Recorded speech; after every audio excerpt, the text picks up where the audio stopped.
les déserts médicaux en situation de handicap invisible. Nous l'avons tout juste abordé dans le dernier épisode. Pour vous, nous sommes remontés à l'origine du clausus numerus, qui sont les marginalisés de la santé. Aujourd'hui, à nos côtés, ces personnes prennent la parole au travers de nos questions et expériences personnelles.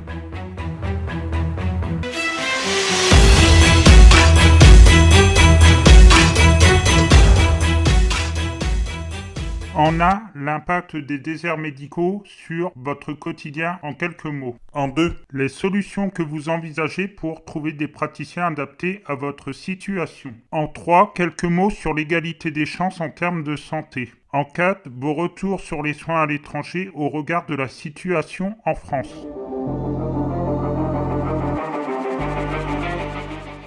Nous commencerons par Corinne qui a souhaité nous parler de la situation d'une personne autiste proche de Paris avec ses particularités et ses besoins en termes de santé. Les déserts médicaux sont un vrai problème et particulièrement pour les personnes autistes. Ça me fait penser à une personne autiste qui habitait à peu près 1 heure de Paris et quand il avait besoin d'aller voir son généraliste, il avait 1 mois et demi d'attente. Donc rajouter au stress du reste, c'est vraiment un vrai problème sur le terrain. De l'État qui commençait à faire ça et c'est vraiment une bonne idée, mais il faut vraiment que ce soit adapté à tout le territoire. Je dirais pas plutôt ça, mais je dirais par contre un problème de prise en charge car un manque de sensibilisation. Voilà, déjà je pense que les médecins devraient être formés à l'accueil du patient autiste. Pourtant c'est pas faute qu'on a partagé et qu'il existe sur Google des liens. On fait pas attendre une personne autiste longtemps dans une salle d'attente. On crie pas à sa collègue pour un objet ou passez-moi le stéthoscope. En faisant sursauter la personne qui ne s'y attend pas. On peut par exemple baisser la lumière, prévenir de tout geste, montrer des pictogrammes. C'est pour ça qu'on avait fait le pack hôpital autisme. Je pense qu'au Canada, il y a un petit peu plus de support sur la prise en charge chez les docteurs, mais c'est pas mirobolant, particulièrement avancé par rapport à la sécurité en revanche. Mais par contre en France, non, on n'y est pas et c'est pour ça que là, on avait fait un porte-clés avec des pictos pour la santé et là, on va en refaire un cette année avec d'autres ustensiles, par exemple pour les émotions parce que le parcours de santé, c'est un vrai stress pour ces personnes. À présent, nous rendons visite à Manuela, aide-soignante et diplômée et titulaire d'un DEA-S et d'une licence de psychologie. Voyons ce que souhaite nous révéler cette professionnelle avertie. Cela est difficile car n'étant pas médecin, nous ne pouvons pas établir nous-mêmes notre diagnostic. De plus, pour voir un spécialiste de type dermatologue ou autre, c'est parfois impossible d'obtenir un rendez-vous car par exemple, ici, dans le Vaucluse, il n'y a plus de dermatologue. Pour les dentistes, il faut attendre plus d'1 mois pour soigner une carie. Pour la médecine générale, je suis hélas obligée d'avoir recours à la téléconsultation à la pharmacie du village, autrement. Pour les spécialistes, je me déplace à plus de 30 km sachant que je ne suis pas véhiculée.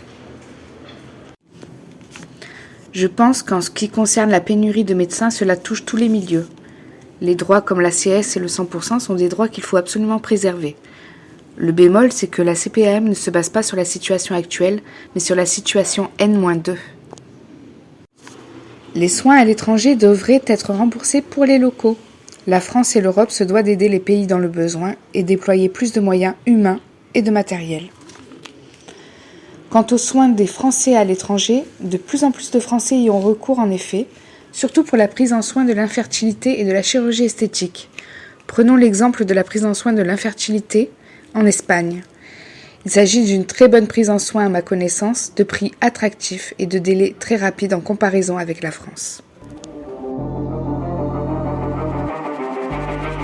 Pour terminer les témoignages de nos auditeurs, nous ferons un tour à Strasbourg chez Olivia qui nous délivre de nombreuses informations en la matière. Par rapport aux déserts médicaux, moi personnellement, étant donné que je vis en ville, donc sur Strasbourg, je suis pas tellement concernée par les déserts médicaux. Donc point de vue suivi, j'ai aucun souci par rapport à ça, étant donné que c'est une grande ville et qu'il y a énormément de praticiens. Par contre, là où nous avons des problématiques au sein de notre ville, c'est par rapport au délai d'attente. Donc par exemple, si voilà, on doit prendre rendez-vous chez un ophtalmo.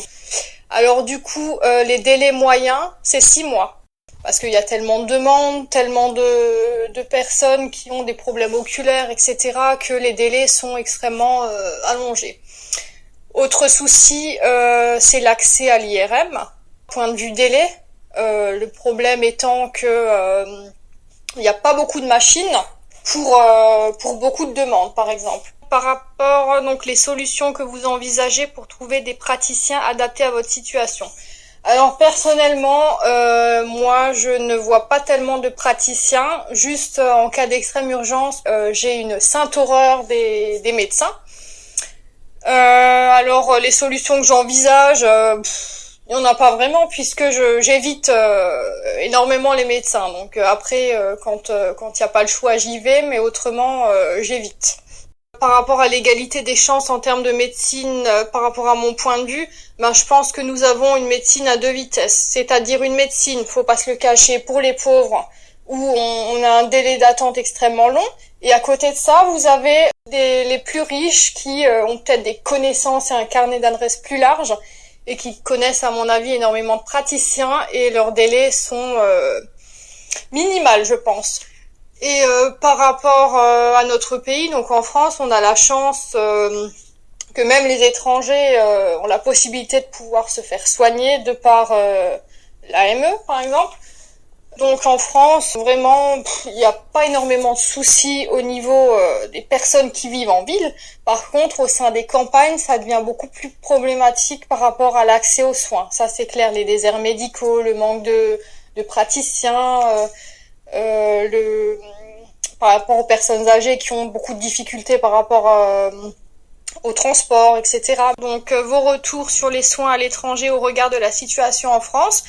Alors moi, personnellement, je n'ai jamais été soignée à l'étranger. Après, par rapport à ce qu'on entend, c'est sûr que en France, on a énormément de chance quand même de pouvoir se faire soigner. On a une sécurité sociale et tout ce qui s'ensuit, en comparaison avec d'autres pays où ils n'ont pas cette sécurité sociale pour commencer, ou en Amérique par exemple, où ils doivent avancer les frais de leur poche. Donc là, il y a un souci par rapport aux citoyens.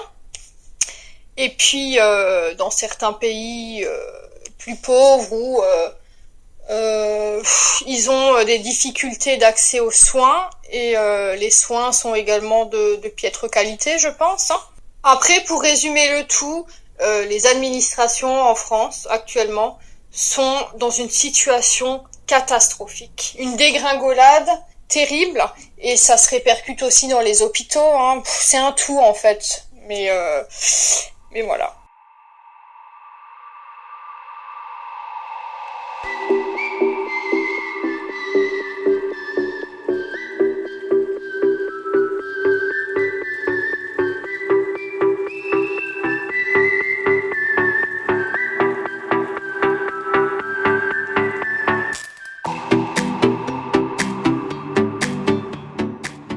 Vous avez écouté Zotist Audio en vous remerciant pour votre visite.